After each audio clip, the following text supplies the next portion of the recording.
Haleluya, puji Tuhan. Shalom, sobat pemenang dikasih oleh Tuhan. Saya percaya hari ini kita berjalan bersama dengan Tuhan Yesus yang sudah berjanji untuk menyertai kita senantiasa. Nah, sobat pemenang dikasih oleh Tuhan, seorang pemenang, dia bisa menguasai dirinya. Artinya, dia bisa mengendalikan dirinya untuk berjalan dalam tracknya. Dia memastikan bahwa setiap langkahnya, setiap nilai-nilai yang dianutnya, bahkan keputusannya tidak lepas dari tracknya. Kekristenan tracknya sudah jelas. Alkitab memberikan satu track yang harus kita ikuti, yang harus kita taati. Makanya Yesus katakan, akulah jalan kebenaran dan hidup, dan tidak ada seorang pun sampai ke rumah Bapa tanpa melalui aku.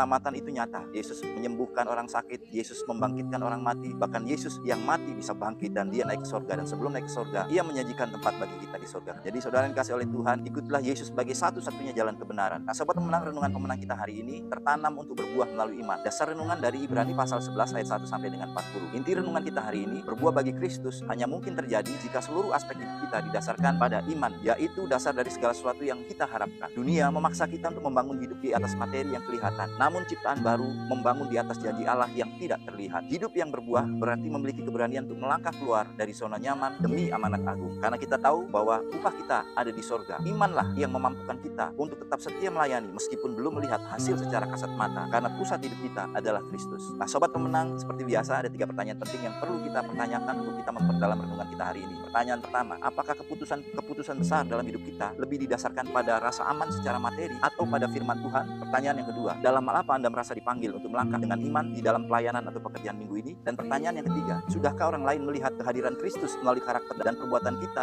yang terus berubah semakin serupa dengan Kristus? Nah, sobat pemenang, mari kita responi renungan hari ini dengan rendah hati. Mari kita berdoa. Bapa, teguhkanlah imanku agar aku tetap tertanam di dalam Kristus dan mampu menghasilkan buah yang tetap bagi kemuliaan-Mu. Kemudian kita berdoa syafaat hari ini. Tuhan, kami berdoa bagi penuntasan amanat agung agar semakin banyak jiwa yang diselamatkan dan tertanam menjadi murid Kristus yang setia. Kemudian kita berdoa 5 Tuhan Action Everyday. Bapa, kami bersyukur buat kasih-Mu yang besar di mana Kau telah menebus kami. Keselamatan sudah Tuhan berikan bagi kami, dan dengan ucapan syukur dan dengan kasih-Mu kami mau menuntaskan amanat agung. Tuhan, tolong untuk kami bisa memenangkan menjangkau satu jiwa bagi-Mu. Kami bisa memberitakan Injil kepada seorang yang kami jumpai hari ini 5 menit, apapun resikonya, di dalam nama Tuhan Yesus. Amin. Nah, sobat pemenang, mari kita menguasai diri. Ketika Yesus hadir, Dia menyatakan dirinya, menebus kita, lalu Ia menjanjikan tempat di rumah Bapa di surga. Hidup kita lebih bermakna. Kenapa? Karena dalam menjalani hidup yang fana ini, semua yang akan meninggalkan kita dan akan kita tinggalkan tidak akan pernah sia-sia, tapi itu diperhitungkan nanti dalam kekekalan. Apakah kita bisa dipercaya oleh Tuhan selama kita hidup di dunia yang fana ini? Untuk kemuliaan-Nya, Tuhan Yesus memberkati.